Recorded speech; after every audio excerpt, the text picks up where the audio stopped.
The following program will make you want to grow things and experience new and wonderful dreams about your plants, garden, and garden design. Listener participation is always strongly advised.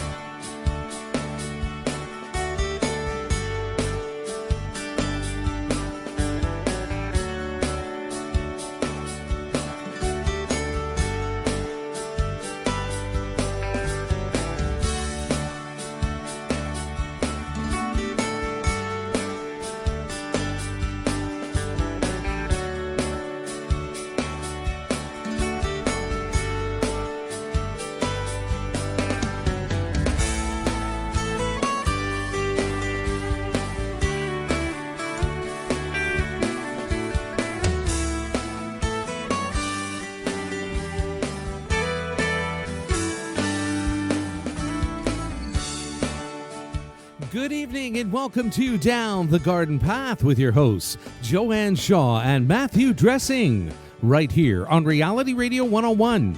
To get on board, send us an email right now. Our email address is instudio101@gmail.com.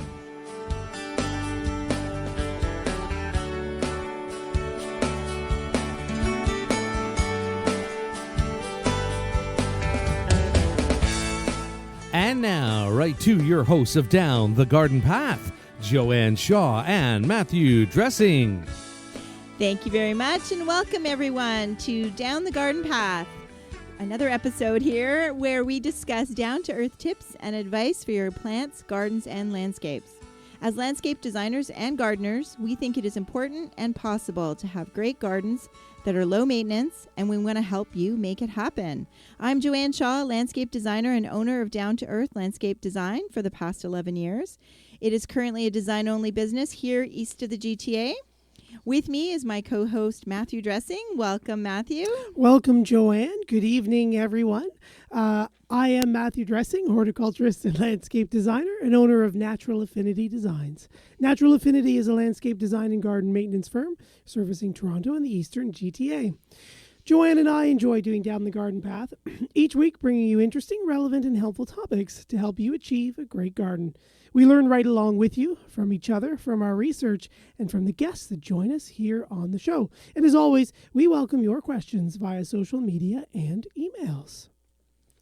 So, it is early May. It is early May. It's finally warming up. Today was gorgeous. Finally. Yesterday and today, we've had 2 consecutive days. We did. I know. And so we're really excited to talk about the hottest topic, it seems to be these days, right? Oh, it is. One of the hottest topics and consistently growing topics and commodities in the gardening world is growing your own food. It is. But knowing where to start can be a bit overwhelming. Joining us tonight is author, radio personality, and veggie guru, Niki Jabbour. Tonight we're going to talk about growing veggies and take a look at her latest book, Veggie Garden Remix. And so Niki's bio, I'll just read it and welcome her into the show shortly. So Niki is award-winning author of The Year-Round Vegetable Gardener, Veggie Garden Remix, and Ground-Breaking Food Gardens. She has won the American Horticultural Society Book Award twice and won a Garden.com Gold Award for her work on her radio show, The Weekend Gardener. Niki writes widely for magazines and newspapers and speaks at events across North America. Welcome to the show, Niki. Thank you so much. I really appreciate it. And thanks for inviting me. Oh, you're welcome. Well, we're excited. I know you're excited for spring. Yes. So I think all Canadians at this point I are know. so excited for spring. I know. What would we all talk about if we weren't complaining about the weather? True, I know. And it doesn't matter where you live in Canada, we can all complain about the weather. That's right. That's right. But you were saying before the show, before we went live, that spring has finally arrived in Atlantic Canada? I think so. I'd like to say yes for sure. And I know it was gorgeous today, like 14, 15 degrees. It was like 30 in my polytunnel. But I know tonight there's a chance of frost, as there would be, I guess, this time of the year. Right. I'm starting to put things outside, but yeah, the weather looks sunny for the next couple days. We had such a rainy April that I'm really embracing the sunny weather so far of May. So I think spring finally has arrived on the East Coast. Excellent. Yeah, we're thinking the same. We have also had a very rainy April and been at May so far too. I think we have rain coming. It was a nice day today and yesterday, but I think we have rain coming this evening. So I know. But at least it's come our way then. If it's you now, it'll be us tomorrow the next day. Yeah, for sure. But at least it's warming up. So we want our listeners to know, if you have any questions for Niki about vegetable gardening, your books, or just want to say hi, write to us at instudio101@gmail.com. That's right. And tonight we have a copy of Niki's book, Veggie Garden Remix. So for those of you who write in at instudio101@gmail.com, write in a question to Niki, and we will enter you into the draw, which will be at the end of the show, to win a copy of her book, Veggie Garden Remix. So write in now. Yeah, there you go. I love giveaways. Who doesn't, right? I know. And it's hard for us to part with the book. It's beautiful. It really is. Yeah, it's a beautiful book. Thanks so much. I appreciate that. Yeah. So, why don't we start off by just telling you how you got into weren't you telling us how you got into gardening and what drew you towards vegetable gardening? Yeah, I think like a lot of Canadians, especially, a lot of gardeners, I started off, we had a family garden when I was a kid. And, I grew up in the city, so we had a cottage out in the country, and we'd go there in the summer for 2 months. So we had this 2-month vegetable garden. It was usually planted like the long weekend in May, and by the time everything was harvested in late August, early September, it was done. And it was one of those old-fashioned gardens where you had long rows with like lots of space between each row where the weeds grew like crazy, and it was my job to pull them, so it's really quite a miracle I still like to grow food. But I was a fussy eater as a kid, and I realized quickly how good the potatoes, the beans, everything from our garden tasted. Like even the carrots smell so good. So it kind of helped me become less fussy, and I just kind of never looked back. I took it over probably by the time I was like 12. And, and again, I obviously have never looked back. I now have 20 big raised beds in my backyard, plus a bunch of freeform beds, a polytunnel. So I kind of went a little crazy with the garden, I guess. Yes. Oh, my goodness. So your mom what does your mom think of all that? Well, I think she's really obviously happy. Yes. That I kind of took over the garden first of all. Back then. And I started to expand it with different things. Even introducing. I remember one of the first things that really excited me was the fact that all the herbs my mother would cook with, like in the cupboard, I would see parsley and oregano and garlic, and I knew they were plants, I guess, but I never really thought about it when I was a kid. And then I realized I could buy those and plant them in the garden, and we could eat them fresh. And I think that was a big thing for all of us. And so I started collecting. There was a book by Canadian garden writer Patrick Lima, and just herbs and the illustrated guide to herbs, and I still have that book from an original printing way back probably in the late 80s, and I still love it, and it brings back such memories of my interest really taking off in gardening, and again, Canadian garden writer sparked that for me, and I just started growing all the herbs I could find. Oh wow, that is great. It is something because herbs are so quick. Like you're not even really waiting for like a fruit or a vegetable, right, to come out. Like you can use it right away. Exactly. Although I did plant mint in one of her gardens, and I don't think she's forgiven me for that. Yeah. We've all done that. Yes. I didn't know when I was like 13 or 14 what mint would do. Oh, Niki, we know that adults don't know now. So true, right? Live and learn. That's right, live and learn. So that's great. So for our listeners who are wondering, do not plant mint in your garden. That's one of our top tips, right? Put it in a container. Put it in a container. And don't even think that putting the container in the ground will work because it jumps like it, hopscotch and, jump, yeah, so right? True. That's it. Yeah. She'll take over. And I love all the different kinds of mint. I remember I talked to Emma Biggs last year, who's a 13-year-old garden writer from Toronto, and she told me she planted a mint garden in a giant old pot, and she planted, because there's so many great types now when you go to the garden centers, like chocolate mint and peppermint and Kentucky mint, and so she planted like 8 or 9 types in this big container, and then she could have her mint garden safely, but still enjoy all those different types of mint. Yeah. And by the way, Niki, Emma's on the air here. She has a radio show. Yes. The Garage Gardeners. Yes, right. Yeah. So we're her and big fans of she and her dad Stephen as well. Yeah. So they have a show, monthly show, right, Gary? Yeah. I believe it is. Yes, it is. Yeah, so that's great. Yeah, and we talked about them last week, I think, too. So that's good. Yeah, so no, it's great. With her new book out this, just the past month or two now. Yes. I mean, I think she's in the news pretty much coast to coast. Yeah, she is. And it's exciting that she's sparking a new generation. Yeah. Because I know everybody is interested. I know as a landscape designer, and I'm, pretty much designing ornamental gardens and ornamental landscapes. But now virtually every customer is asking about vegetables. Where can I put them? Is it, that type of thing. And they want to do it for their kids. So I think it really is, like we said at the head of the show there, it's a really growing industry. And you must also get asked a lot about berry plants and like using high bush blueberries or haskaps or, other fruiting plants within a landscape itself too. Yes, definitely. Yeah. Definitely. Awesome. So it's exciting. So your new book, The Veggie Garden Remix, is a little bit kind of an eclectic mix of veggies. So what inspired you to do that?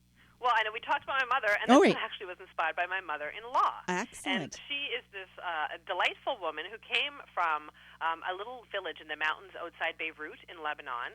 And, she was probably in our garden maybe, so they live here in Nova Scotia. Okay. And she was in our garden probably like 10 years ago now. And, came up in late July just as some of the vegetables were really starting to get crazy, like the tomatoes, the cucumbers, the zucchini. So she came up to pick a few things because we have, again, a big garden. Mm-hmm. I think the whole family shops here. And so as she was picking some of these, she looked up and she saw this trellis I had that was covered in snake gourds.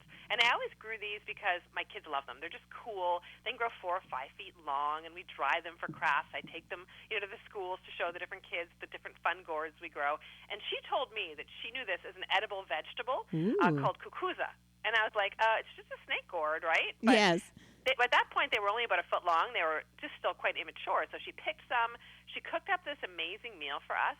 And I realized, okay, well, my snake gourds are edible. So what else could I grow for her that she might recognize as a Middle Eastern vegetable that she might have grown up with, or flavors that she can't get here? And I kind of fell down the rabbit hole of Lebanese vegetables, and we started growing so many different ones. And then, of course, that led me, gardening is a gateway drug. It led me into Japanese cuisine and vegetables, and Indian vegetables, and some from South America and Central America. And I started growing all these global vegetables, and I just really wanted to write about it and share those experiences with everybody.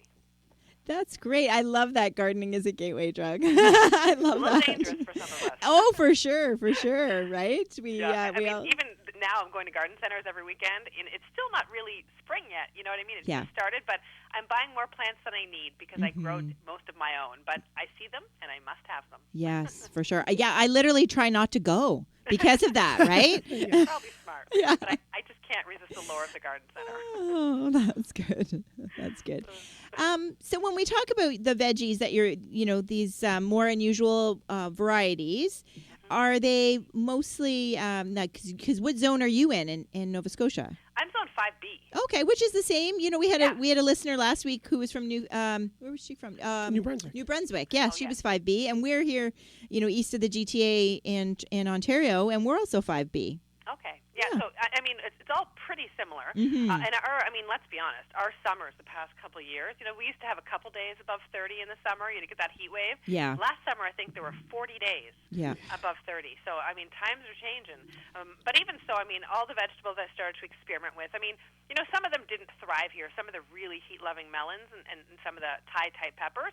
But pretty much everything I tried to grow did really well. And I realized, growing up with a garden, I always stuck to their traditional crops and your traditional varieties. And so experimenting, the past decade plus with all these really cool, unusual vegetables and varieties just introduced me to so many new flavors. And I feel like we grow this global rainbow garden.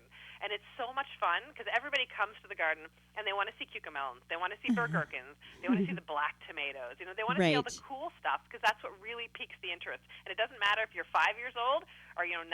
That's what we all want to see. Yeah, that is cool. And that is true because I think somebody who may have grown up with a traditional garden that are like, but, that's another way to kind of step up the game and make it more exciting and more adding a bit more challenge to it. True, and I think a lot of the seed companies, everybody from Richter Seeds to Annapolis Seeds here on the East Coast to a lot of these seed companies have added these vegetables and their varieties. So, whereas 10 or 15, 20 years ago, you couldn't find these cool crops. Right. Now they're everywhere, and everybody can find them quite easily. Excellent. Yeah.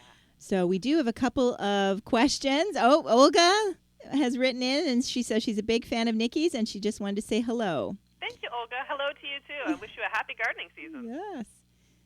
Mason also writes in, besides growing mint in containers, what about veggies and or fruits, other veggies and fruits in containers? Doesn't have much of a yard, Mason says. Yeah, and I mean, small space gardening is huge. Pretty much, I think I've grown every type of vegetable in a container, honestly, from corn in Rubbermaid containers to different types of tomatoes. And of course, as you guys know, plant breeders now are putting a lot of time and effort into creating varieties that are more compact. Yes. So you can get really nice bush cucumbers or bush zucchinis or bush tomatoes that do really well in containers. So I would do a little research before you go to the garden center, and then while you're there, use your phone, when you look at varieties. Will this tomato really be good for a container? And look for words like bush or dwarf or compact on the plant tag, or ask help at the garden center. They'll tell you for sure, but there are so many you can grow in containers. Excellent. That's a great tip to read the tags, and now that we have our phones, we've got the internet right at our fingertips. Yeah. Exactly. What did we do 20, 30 years ago? I don't know what we did. Right? Yeah. Let's not think about it. No, I know. We couldn't even phone a friend. We'd have to find a payphone. I don't know. Exactly. So Mason, so definitely think about that. Look for bush or compact and dwarf varieties of vegetables, and they will all be suitable for your containers. Tip is not less is more too. Don't you find that? Like sometimes, because I've done that where I put the whole cell pack in the pot then.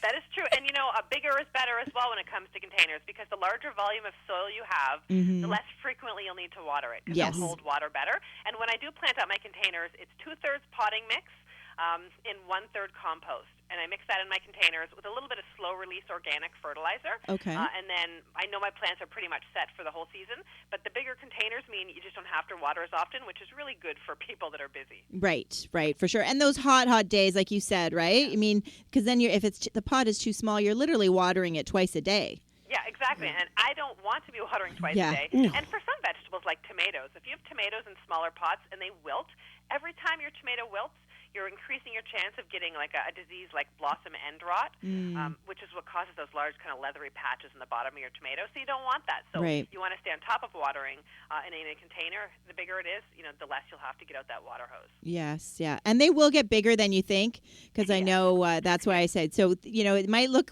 odd at the beginning of just planting one plant in that big pot, but it will grow. So true. Very good tip. Yes. And I do often include, even in containers, I know I include a lot of flowers in my vegetable garden, my raised bed garden, but even in containers, if I'm putting a tomato, I will stick some lemon gem marigolds in the pot too, or a nasturtium, a mounding type of nasturtium, or even, just some sweet alyssum, just to add a bit of flowers, which will bring in more pollinators, even to your container gardens. And plus, it looks great. Yeah. So you can certainly include a few flowers in your vegetable pots too. That is a great idea, adding the nasturtiums, bringing in the pollinators, thinking about it that way. Yeah. And Or nasturtiums. beneficial insects like hoverflies and, ladybugs, all those good guys. Mm-hmm. And nasturtiums are edible as well. True. Right? Yeah, seeds, leaves, and flowers. Oh, okay. You can pickle the seeds like you would capers and have your own homemade quote-unquote capers. Oh, I did That's not cool. know that. I love And nasturtiums. you know what? And I've never grown them. Oh, nasturtiums? Yeah, I never have. I This know. is a horticultural emergency. I know. My Okay. mother-in-law, who's probably listening, who's the one who got me into gardening, she has grown them. It was one of her favorites. I can remember her picking them and eating them, but I don't know. I just have never. So yeah. Well, my problem is I grow too many types because I love all the traditional orangey yellow ones, but now there's some that are almost pure white, some that are so dark burgundy they're almost black, and then there's a whole bunch of new ones like Bloody Mary that have these crazy splotches on them, or Orchid Flame. So there's all these new varieties to grow, and so I probably have 12 different nasturtiums I grow every year, and you don't need that many. Right. But there's just so many beautiful ones out there. Okay. Well, then that's definitely on my list. Well, I'm growing the Phoenix variety this year. So I grow that up my tunnels. It is the most beautiful nasturtium you could grow. I can't wait. It's the first year I'm going to grow it, so I'll share some with you, Joanne. I have a few extra ones. Okay. Yeah. Oh, that's good. They are beautiful, and they're a climber, and I couldn't say enough good things about them. Ooh. Okay. Cool. Well, I'm doing good. it in a container. I've got a fancy little trellis I'm going to make for it to climb up and make look neat. So. Yes. Yeah. Matthew's our balcony gardener, so he makes good use of his containers and his balcony, right? Oh, Yep. That's perfect. amazing. Yeah, no, they are just, you're going to love them. They're gorgeous and edible, of course. The flowers are a little bit smaller, but they've got serrated petals. Yeah. So they're just very unique in terms of nasturtiums. Cool. Yeah, I can't wait to do them. Oh, that's so that's exciting. Great. That makes me Okay. even more excited. Yeah, he's getting very excited. Awesome. So, do you have some recommendation? Well, I have so many questions for you. So, some recommendations for let's say that start off with our beginner gardeners, the easiest ones. The easiest vegetables to grow? Yes. I mean, in terms of easy vegetables, I would think these aren't super unusual ones, but like bush beans are very easy to grow. Peas, cherry tomatoes, zucchini, those are all easy to grow. If you're looking for something a little different, you could maybe stick with a vegetable that's easy to grow, but try some different varieties. Okay. Maybe some of the rainbow carrots, or, in terms of the cherry tomatoes, maybe black cherry or snow white cherry tomatoes, There's a lot of different varieties that you can kind of start with, or even cucumbers. I mean, they are so easy to grow. Start with bush-type cucumbers that don't have long vines. They stay more compact, and you could just grow them up a simple tomato cage. And then try some of the the white-fruited types or the yellow-fruited types of cucumbers, because they're really unusual, but they're delicious and so much fun in a garden, especially if you've got kids around. Right, for sure. Now, do you find are these plants really you have to start them from seed, or are your garden centers more and more readily available? Like the more unusual varieties, are they more readily available? Both, yes to both of those. Okay. Because I do find you're finding, like some of our local garden centers here in Nova Scotia, a few of them call me actually like in January and say, tell me like 4 or 5 cool things I should grow this year. Which is nice because, now most of the garden centers in Nova Scotia carry cucamelon transplants. Woo, that's great. Right, and you can find them pretty much everywhere. A lot of them carry like lemon cucumbers. They carry my favorite sun gold tomatoes. They carry some really unusual things like that you normally wouldn't find, which I think is fantastic. But a lot of these you can either start yourself by direct seeding in the garden, like the carrots, the bush beans, and some things you'll need to start indoors, like the tomatoes. And we're a little late now for starting tomatoes, but you'll find some beautiful varieties at your garden centers. But it's not too late to start cucamelons. If you wanted to grow those this year, I would get a pot as soon as possible, plant up some seeds, and then move them in the garden once the whole risk of frost has passed. I mean, even the longer you wait, they really like heat, so it doesn't matter if you wait a few extra weeks into mid or even late June.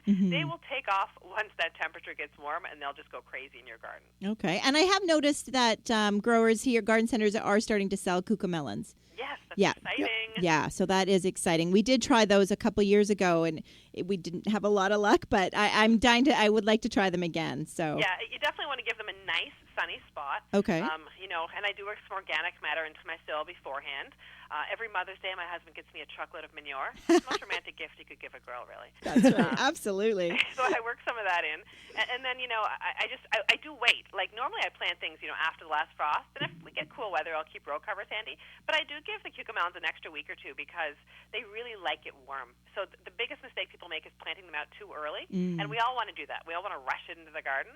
But waiting for cucamelons does pay off for sure. Okay. That's good to know. Yeah. Good tip. Yeah, because I'm going to grow some up at my sister's in Belleville, so looking forward to that. Oh, that's good. So if you guys are just tuning in, we are talking this evening with Niki Jabbour. We're talking about her latest book, The Veggie Garden Remix. Just so you guys know, too, we have a copy of the book we are going to give away. So write us here at instudio101@gmail.com. Ask Niki a question, and that'll get you entered into the draw for the book. That's right. Speaking of which, Ralph writes in with a question. He says, help. I've never had good luck with pumpkins. What am I doing wrong? Any tips? That is a good question. Well, pumpkins are generally considered one of those relatively easy to grow crops. So the reason you might not be getting pumpkins is could be a couple things. Could be, assuming the vines are growing really well and you're getting lots of beautiful, vigorous growth, chances are maybe your flowers are not getting pollinated. Ooh. Because they do need to be pollinated by bees. Other little creatures will do it as well, but generally bees do it. So for my pumpkins and related vegetables, like gourds, like my cucumbers, like my cucumber melons, so some of those in the same family, like I go up to my garden a lot, obviously. I want to sit there. I want to enjoy it. I take a cup of tea. And while I'm up there, if I notice some of these pumpkins or gourds or cucumbers open, new flowers, I'll just hand pollinate them while I'm there. Oh. It just pays off. It probably doubles my yield without me adding any more plants. So I will look for a boy flower of a pumpkin, and you can kind of tell because under the flower it's just a straight stem. And the girl flower, under the flower, has an immature fruit. Usually for pumpkins, it would be round. So you can kind of tell which are boys and girls. And you pop off the boy flower, remove the petals, and just go to town on your pollination. Just to put a point to it. Yes, for sure. Wow, we have a lesson in birds and bees here today. Right? But, it makes a big difference. The following program may contain adult language and mature... I should have warned you in advance. No, that's okay. But yeah, it's the best way to boost your yield. So probably inadequate pollination is what's happening. If your vines aren't growing well, if the plants just don't do anything after you put them in the ground, well, then you're going to have to, maybe I would suggest a soil test. Looking at your soil, is it infertile? Is it too acidic? Is it too basic? Or what are the issues with your actual soil itself? Okay, some good tips there for Ralph. That's excellent. And I should say, Joanne, I just tweeted you a picture of my Phoenix nasturtiums from last year. If you could show Matthew later. Okay. Excellent. I can't wait. Take a peek at those babies Yes. because you're going to love them. Yes. I thought you would make me feel guilty for never having grown them before. I'm not, but maybe that's partly my intent. No. No. It's okay. But now you're going to this year. That's right. I absolutely am. Perfect. So that is good. So we do have another question from Riley. Riley's asking, what are a good number for a generic fertilizer to put on my veggies and fruits? There are so many out there that they're confused. Yes, that is a good question. So assuming he probably wants an organic granular fertilizer, something to put on in the spring that he would then kind of, every time you water, a little bit gets released sort of thing. Right. So the one I have been using is a ProMix product, a granular organic fertilizer, and it's 448. Okay. Generally, you'll see there's always 3 numbers in the front of your fertilizer packages. Organic ones are slower to release, and they're made of natural products. I don't use any synthetic fertilizers, I'm an organic gardener, so no synthetic fertilizers in my garden.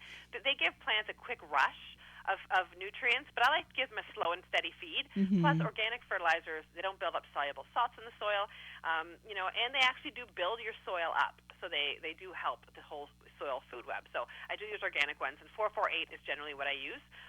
Your nitrogen, phosphorus, and potassium, and that is a nice analysis number. But some of them are more like 3, 6, 2, or right. There's so many different products out there. And I know Gaia Green is available in a lot of garden centers across Canada. That's also an excellent product. So just take a look in your garden center. I would generally, again, recommend sticking to an organic, and you'll find lots of options. And then during the growing season, at least once a month, I have like a liquid kelp. Kelp emulsion, and I spray that on my tomatoes, for example. And if you spray it as like a foliar spray, I tell you, they start to grow within 2 days. They start to get bigger, and you can almost watch them grow. They just love that. It's full of micronutrients and plant hormones, and it's just really great for your plants. So you could always supplement with a liquid kelp, or even a fish emulsion, a liquid fish emulsion, just to give them a mid-season feed. So, but a granular organic at the beginning of the season is a great idea. Excellent. And we do recommend organic for everything here as well. Our lawns, just the overall health of the plant and the health of our soils. Yeah. Just the lasting benefits of that is definitely worth it. So it makes your garden less maintenance. Because, again, your soil's healthier, and therefore your plants are healthier, and therefore they're not as susceptible to insect and disease pests.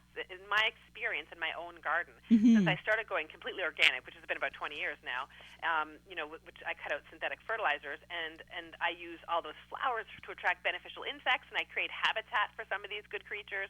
I mean, the work in my garden has gone down significantly. Excellent. Yeah, we want the well, that's what we talk about here too, right? Low maintenance gardening as much as possible, and that is possible with growing your own food. Yeah. Yeah, I mean, I have 20 raised beds, plus extras, plus a polytunnel. And really, during the growing season, I spend less than an hour a week working in the garden. But, I mean, after I plant my tomatoes, for example, I mulch the beds with straw, a couple inches of straw. That helps prevent soil-borne diseases like tomato blight, early tomato blight. But it also holds water in, so I don't have to water very much.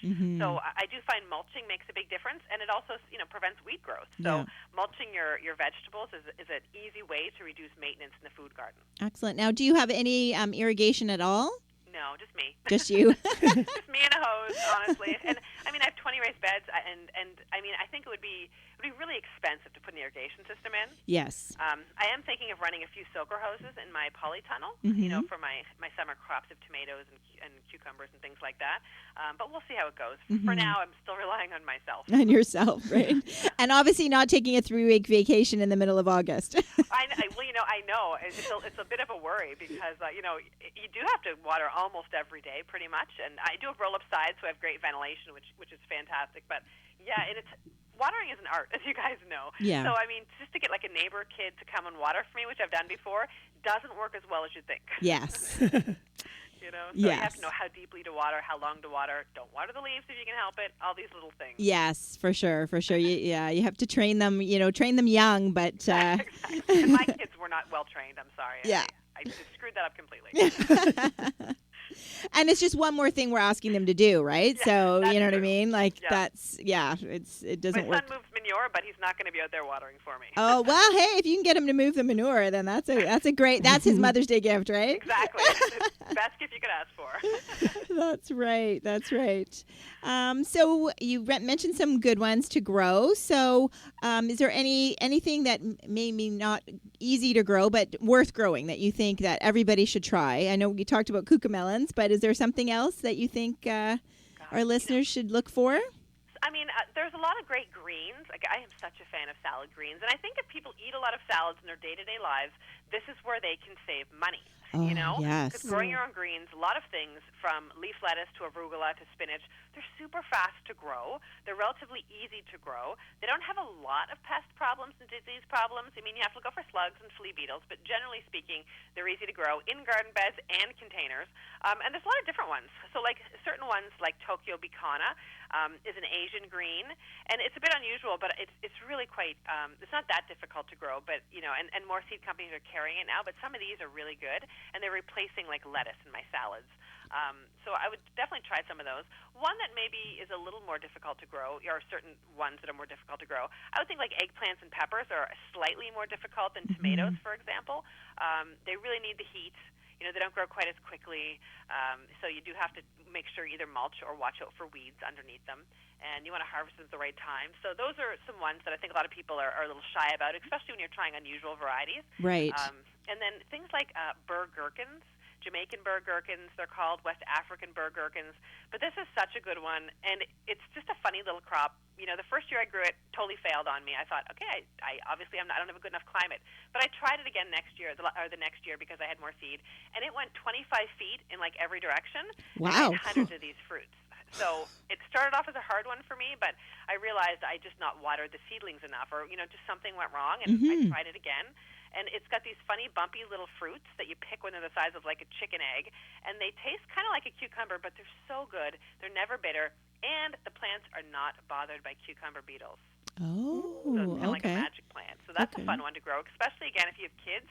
Just something different to engage them in the garden, and maybe they'll eat them. Right. So what were they called again?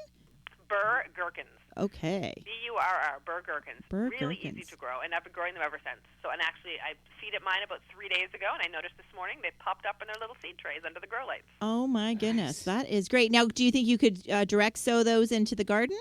I have tried that, and you will get a crop usually by early September. But again, short season in garden. If I start them indoors and give them like that head start inside, I certainly then the crop starts in late July. Oh, okay. So it gives me an extra 6 weeks. So Yeah. it's one of those I would definitely start indoors. Okay, that is a but good it's one. So good. And I mean, that's another thing. I do use my grow lights like all summer long to produce what I like to call plug-in plants for succession planting. So Okay. when my first peas or the early greens are out of my garden beds, then I'll put bush beans in, and then when the bush beans come out, maybe I'll sow beets for fall, or, but you can use your grow lights to start more broccoli seedlings, more cabbage seedlings, more cucumber seedlings, just to keep plugging into your gardens throughout the growing season. That's interesting because I think a lot of people think of the grow lights as something you do, and you dust them off for January, February, March, right? Yeah. Yeah, but if you want, as you probably know, I do winter gardening as well. I harvest all winter long here from unheated structures in cold frames and mini hoop tunnels and stuff. So if I don't, in most things, are planted in midsummer. So, my garden center is not going to have fresh seedlings of broccoli August 1st or kale or cabbage. So if I want those to go in my garden for a November harvest, I have to grow them myself. Yeah. So having grow lights, definitely helps me to extend my season with healthy seedlings. Excellent. And that growing through the winter is a whole other show, Niki. So I hope we can have you back for that one, because I think we have a lot of listeners who want to learn how to do that more. And you can even have just a small, oh my gosh, that went right out of my head. Cold frame? Thank you. I'm like, whew, it was gone, right? You can just have a small cold frame and just keep a few crops all winter, right? Absolutely. I mean, there's over 30 crops we harvest all winter long here. Oh, my goodness. Wow. And again, I am not a gardener who's I'm not a fussing gardener. I'm not a helicopter parent to my veggie babies. It's pretty tough love in this house. So it's really quite easy to do. Excellent. Well, that sounds good. Yeah. So, Niki, we have Stan writing in. He says, hello. Here is the ultimate question. He has very little sun in his yard. Mm-hmm. What vegetables or fruit can he possibly grow that require very little sun? Obviously, the heat is there, but very little direct sunlight. That's super common. People ask that a lot, actually, and it's tough. But there are things you can grow. So if you have, half day of sun, you could still grow things like beets, and parsley and some greens, and even carrots will do okay. And in a half day of sun, bush beans would do okay. Generally, when you don't have a lot of sun, you avoid things that fruit. Cucumbers, tomatoes, peppers, because they need a lot of energy in order to produce those fruits, so you kind of forget about those. In a half day of sun, I would still try cherry tomatoes. You won't get as good a crop as you would in full sun, but you're still going to get maybe 50%, and for me, that's worth the investment. Yeah, for sure. Tomatoes. Now, for more, we're just talking a couple hours of sunlight, not much at all, I would just think green. Kale, some of these Asian greens like Tokyo Bicana, spinach, arugula, leaf lettuce, things like that. The leafy crops, parsley, cilantro, chives, even rhubarb, for goodness sake. So those will still grow in shady conditions, not as quickly as they would in sun. But, for some things in the middle of summer when it's hot and the soil's drier, a lot of my greens I do grow in shade. I'll put shade cloth above the garden bed on hoops so that I can provide some shade and extend the season. So sometimes shade works in your favor. Excellent. Well, there you go, Stan. There's some good options for you. Yeah, really good question. Thank you. Fantastic. Yeah, a lot you can do still, for sure. Yeah. You don't have to be, you don't have to think you're limited. Take your conditions and then just choose the right plant. It's sort of like when, people always ask me, I have a lot of shade, I want to grow roses. You might want to rethink the roses. Right.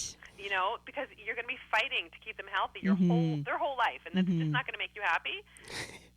Right plant, right place. Yes, exactly. That's low maintenance. I think that's what it comes down to. Regardless whether it's your ornamental garden or your veggie garden, it's planting the right plant in the right spot, and then it takes care of itself, right? Yep. Yeah, it's just a little planning, and then even though you might not be able to grow what you want to grow, there are so many awesome plants out there, you'll still find something to love. That's right. So Matthew's found a few in your book that he's just dying to ask you about. We're really curious about this one, too, so go for it, Matthew. I'm leafing through, and I stopped immediately when I was reading it. And am I pronouncing it correctly? Hostens? Oh, Hostens, yes, the Hostens. Yes. I get a lot of people ask me about the Hostens, especially this time of the year, because they're emerging from everybody's garden in Canada. Yeah. That's it. Have you never tried your Hostens? I had no clue that this was a thing. And that we could eat our hostas. You can. So Hostens are those sharp, pointy shoots of your hosta plants that emerge in early spring. Right. And so every year we have a couple feeds of them as our hostas come up. They're really good. So you can pan fry them in a little bit of butter, olive oil, a little bit of salt. Keep it simple. They turn bright green as they cook, sort of like asparagus. Okay. And they taste like spring. They taste fresh, and they're delicious, and they're just a nice, healthful side dish. In the markets of China, you can buy bundled hosta leaves or an early spring hostens, because this is an actual vegetable in parts of Asia. For some reason, we have just forgotten about it. Wow. So, you've blown his mind. Yeah. My job is done then. There you go. So does any hosta, do all the hostas, is there a certain variety and species that we need to? Usually it's the species Hosta montana. Okay. Which is the more very common hosta, but that would be the one that is generally eaten as a vegetable crop. And is there a few cultivars or varieties that we can find in garden centers? Because a lot of them are just like HX, whatever they are, right? And they'll be marked, so if you're looking at the plant tag, it would say like Hosta Montana, with the name of the cultivar name, or H Montana with that cultivar name. Okay. You'll be able to find them quite easily. And it's just, it's the plain green hosta that many of us have in our gardens. Mm, okay. Yeah. And another one, though, of course, daylilies. Have you eaten your daylilies? Nope. Because you can eat the flower, actually the entire plant of daylilies, not oriental lilies, not Asiatic lilies, right? Daylilies. So the entire plant is edible. And in fact, if you've ever divided your daylilies, you might notice they have these quirky little tubers on the roots, and those you can take off and eat like fingerling potatoes. Really? That's awesome. Yeah, they're actually having like kind of a nutty flavor. They're really good. Oh my goodness. Yeah, and the petals though too. When you're generally we eat our orange, like the ditch lilies, the daylilies. Okay. But I've eaten all of my daylilies, nibbled the flowers here and there. They don't have much of a flavor at all, the flower petals, but they're so pretty in salads. Yeah, that would be a great addition to some salads. Yes, for sure. Yes, Alice has written in and she's like, "Are you serious? Eating hosta stems? What? Question mark, question mark, question mark." So yeah, yes. not the stems, but the shoots that come out of those sharp, funny little shoots. So we wait till they're about 6 inches tall. Okay. And just slice them off at soil level. Again, sort of like asparagus in the spring. Right. And you can also roast them in the oven like you would, again, like asparagus, for like just probably 4 or 5 minutes on like 400 degrees until they start to, get that little shrivelly roasted kind of look and brown a little bit, and then you can put a little salt on them and eat them. Okay. And will the plant still come, are you... Yeah, we don't harvest like anything. I almost consider that a foraging plant. Really. Okay. So we would never take more than like a quarter or a third at 1 year. Right. And I mean, can you kill a hosta? Yeah, that's true. Yeah. Really. Yeah. Definitely something to try, though. Yeah. There you go. Yeah, for sure. For sure. Tom writes in, "Hi, just tuned in. Will your guests come to my house and plant my garden?" Only kidding. Just love her work. Thank you very much. Oh, that's so sweet. Thank you so much. And I get asked that a lot. But, honestly, I don't have time for my own garden. Yeah. Like my ornamental garden, I've been fighting goutweed for years. Also edible, but it tastes like hate, so you don't want to eat it. I would. But I think I finally got it managed. But it's this year I'm starting to rebuild my ornamental garden, so they're a bit of an embarrassment. So I could use some help myself. Oh, there you go. Well, I was one of my questions was, do you have time for an ornamental garden? Yeah, well, I'm in a deer superhighway as well, so my vegetable garden has an electric fence around it. So everything I plant outside that has to be deer resistant. So I do grow a lot of ornamental grasses. Okay. I find they don't bother my daylilies. I have some bamboos, like clumping, not running bamboos. Mm-hmm. So I have things like that. But I do love hydrangeas, but it's impossible with the deer. So I stick to things like rugosa roses and, again, ornamental grasses and cat mint, things that they won't touch. Yes. Anything scented, right? Exactly. Yeah. Lavender, all that sort of stuff. Yeah. Really good tip. Anything scented, deer generally do not want to eat. That's right. So anything, or with a texture like lamb's ears, which isn't super showy plant to begin with, but it's still planting it strategically if it's got a funny texture. Exactly. So they definitely don't want to take a bite out of that. Yes. They'll take a bite and then they won't come back. That's right. So what are you working on now? Are you inspired? Or have you? This time of year, you're probably too busy working in the garden to think about your next book or your next writing project. I've already written the next book. Oh, exciting. I've written it, and I'm now in the editing phase. I'm supposed to be in the editing phase. I haven't don't tell my editor, but I haven't actually cracked the manuscript in about 2 weeks because I'm trying to. This is also then the photography year for this next book, so I'm trying to manage the editing process with the 500 photos they want taken this year, and having to grow everything for the photos and organize everything for the photos. So it's a delicate balance. Yes, for so sure. I'm trying to get that all done. But yes, I finished it back in January, and now again light editing, and then so it won't come out for another year or so. But it's exciting, and this is sort of like a build on to my first book about year-round harvesting. So I think it's just another step up for people who want to learn to grow every day of the year, and extend their seasons no matter what. So it should be fun. Well, there you go. See, and I'd already said it was a great new show topic. So there you go. So are all these beautiful photos from your book, Veggie Garden Remix, from your garden? I think probably percent of them, if not more, are. And it was so fun to photograph because we had two photographers, one from New York and one from Halifax, and they would come up and they would turn my garage into a photo studio. It was amazing. My messy, embarrassing garage. And then the art director came, and she brought all these antique trays. And, she went into my cupboards and pulled out all my old, ugly cookie sheets because she's like, these are gorgeous. And I'm like, what? Like, all the burnt stains on them. She thought that would really bring out, like, the vegetables. And, I mean, she's a genius. And so we would say, okay, it's time to do the beans. It's time to do the cucamelons. And I would run up to the garden, harvest what we were about to photograph, come back. We would set them up and take the photographs, and then we would eat them. Oh, my goodness. So it was so much fun. So everything, most things in the book did come from my garden. Because I had to grow so much in one time, there were a few neighbors, a few friends that grew things for us as well, just the overflow that I couldn't quite manage to fit in my garden. Right. Well, that's great. And, oh, my goodness. And how's growing all these varieties made you a better cook? People tell me all the time I need to do a cookbook, and I do love to cook. I cook all the time, but I don't think I'm cookbook-worthy material. Okay.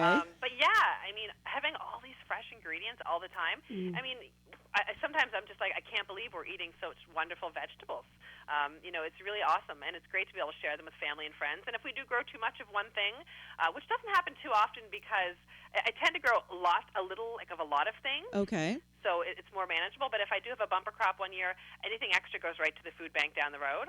Oh, wonderful. They're always happy to get extra vegetables and herbs and things like that. Yeah, so there's no wastage. Because I was going to say that, because sometimes people can do too big of a vegetable garden, especially initially, right, and not be able to handle the volume. Yeah, that's a really good point. When people say I'm starting my first one, the first thing I say is start small. Because I've had people say, I'm doing my first garden, I just rototilled it, it's 40 by 40. I'm like, oh my that's gosh. big. Yeah. I usually say 4 by 8, yes. for a first garden, maybe 2 of those. But, yes. That's a lot for a first garden. Yeah, it is. Start small. Yes, start small. Start in containers. Even if that's if you're just starting out, it's okay to buy 3 or 4 really large containers. Absolutely, and then just grow a handful of the things you like to eat, and have fun with it. Learn from your experiences. That's how I've learned most of my things, from making mistakes in the garden. That's right. And then you won't make them again. That's right. Like planting mint in the garden. So if our listeners are just tuning in, we already covered that. But make sure you plant your mint in a container. You could call my mother right now, and she'll tell you what I did. Yeah.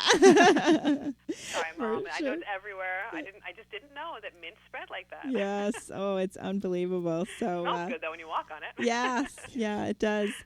So, Niki, why don't you tell our listeners where they can find you? Well, my books are in all bookstores, so Okay. they're pretty easy to find in stores, your independents, as well as online.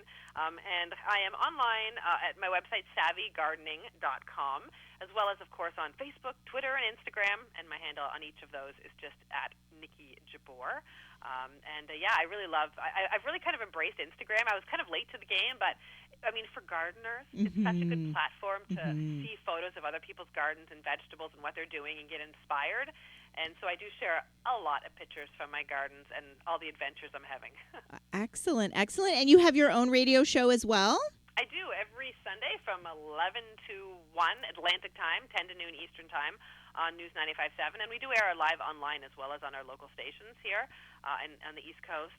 And then we also have a lot of listeners throughout the U.S. who listen online, and then they tweet us throughout the show. So it's really fun to interact with everybody during the live shows on Twitter, and we can ask questions in real time and get answers from my guests and just learn something new every single week. Oh, great. Well, that is excellent. Well, we love getting these emails from our listeners. We haven't evolved yet to Twitter, but we'll have to look into that. So that's good to know that people like communicating with you during the show. Oh, it's so much fun. Yeah, we used to do a lot of calling questions, and then it just evolved into Twitter, which is where most of our conversations take place now during the broadcasts, and it's really fun. People send photos every week. As soon as that 11 o'clock hour hits, we start getting like all these photos from people of their gardens, and it's so exciting. Oh, that's great. And do they send you like little garden dilemmas? Yeah, we get questions. We get pictures of insects and disease problems, or just what should I do here? But then we get lots of beautiful pictures and harvest pictures and kids gardening. And we just get comments, questions for the guests who are on that day. So it's just been a really fun way to interact with everybody. That is excellent. Yeah, that is really good. Yeah. Very cool. I think we're all shaking our heads. Yeah. Yeah. it works well in our modern time of social media. That's right. I know. We're looking at all our questions. We had so many questions for you, but this has been great. And so that is good. So our listeners can find you, anywhere. Yep. Let's talk a little bit. I, want to give a shout out to savvygardening.com. So you blog there as well with two other ladies. I do. Yeah. So I belong to the Garden Communicator organization. It used to be called the Garden Writers, and I've been a member for 20 years. Oh, I've done wow. writing newspaper columns, and I was in Quebec City a couple years ago for the annual symposium, and I met these two women, one from Pittsburgh, one from Toronto, and we had so much fun spending our days together touring the gardens and at these, educational sessions, and I was just like, we should do something together, and Savvy Gardening was born of that. So the three of us, Jessica Wallitzer from Pittsburgh, the horticulturist, a radio host, a best-selling award-winning author, Tara Nolan from Toronto, just outside in Dundas. She wrote Raised Bed Revolution, which has sold, I think, 20,000 copies. Yes. It's an amazing book. And so, so the three of us, we have this site. We do it together. And it has been a blast, I have to say. It's my garden sisters, We have so much fun with it. Excellent. Yes, I follow all three of you as well. And I've met Tara at Canada Blooms a couple years ago. You mentioned that, yeah. Yeah, so I'm excited to get, and we talk, Matthew's favorite thing is to talk about bugs and insects and stuff. So we definitely need to reach out to get Jessica on. Yeah, we do, and we've been really promoting, and I think the trend is, in the fall, not to clean up our gardens and Yes. explaining to everybody why not to clean up their gardens. And it's a slow, depending on the generation of the gardener, right? It's a slow process to turn that around. I was just at a consultation this weekend, and the gentleman said, "Oh, we were looking at his side yard, but he said, can you come in the back? I think all my hydrangeas have died." And he literally cut them back to the ground, all of them, like the Annabelles, the Limelights, every variety. Every species. And I'm like, and he just said, "Well, my neighbor told me to." And I'm like, and he goes, and I'm like, well, they're going to come back, but it's going to take a while, And so, a lot of bloom. Yeah, and definitely. Jessica's written several books, including Good Bug, Bad Bug, but then she won the American Horticultural Society Book Award for the book Attracting Beneficial Bugs to Your Garden, which is been my Bible, honestly.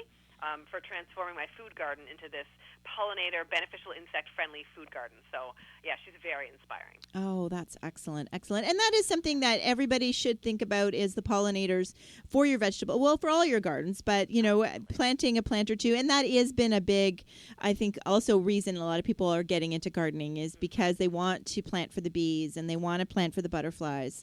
So, that just reaps that extra benefit on your veggie garden. Totally. And then you also have to be a little more mindful. So, I get a lot of people tweeting me pictures of things. They're like, "Oh my gosh, this guy's in my garden. What shall I do with it?" And I look, and it's a ladybug larvae. Yeah. So you kind of want to become a little better educated, too, of what you're seeing in your gardens. Right. Sometimes you'll see these big caterpillars on your parsley.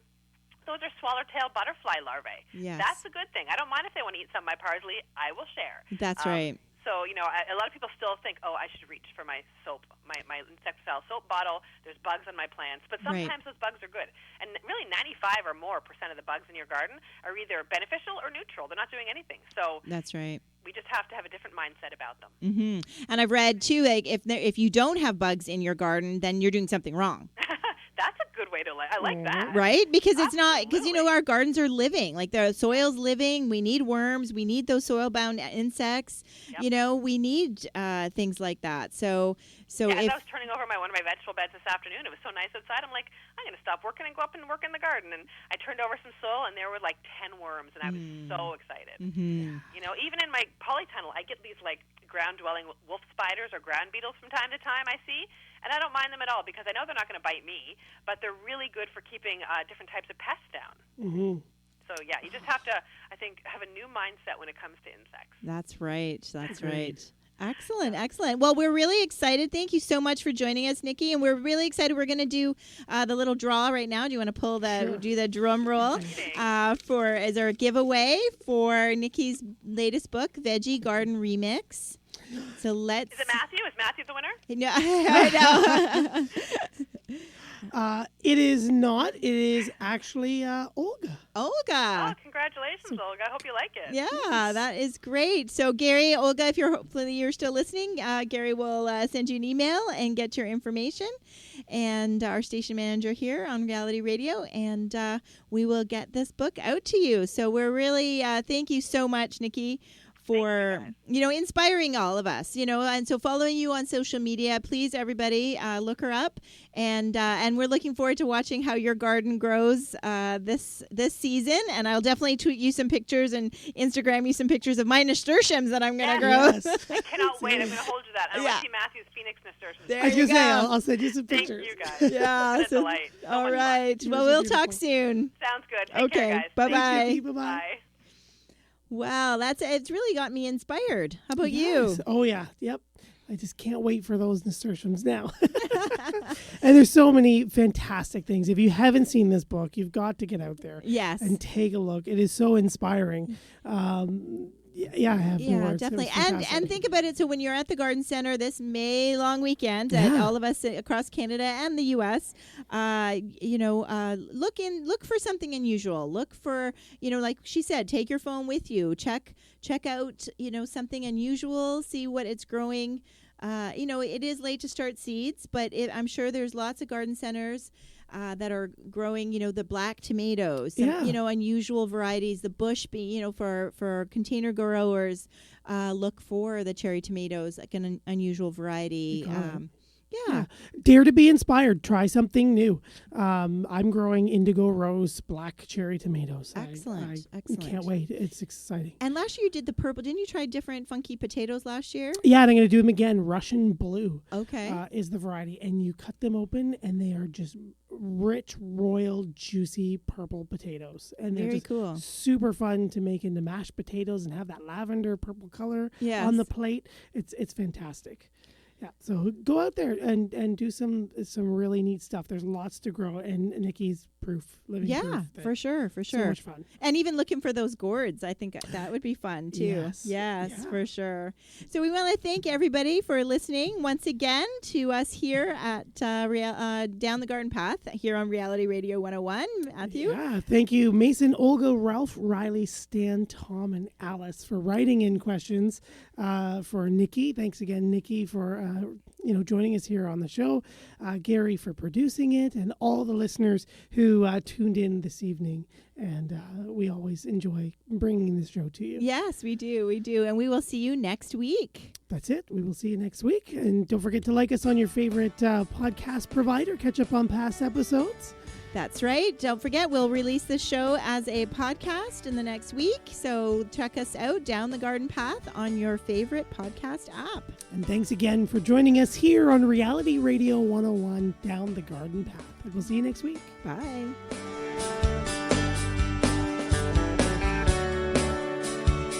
Thank you for listening to Down the Garden Path with your host, Joanne Shaw and Matthew Dressing, right here on Reality Radio 101.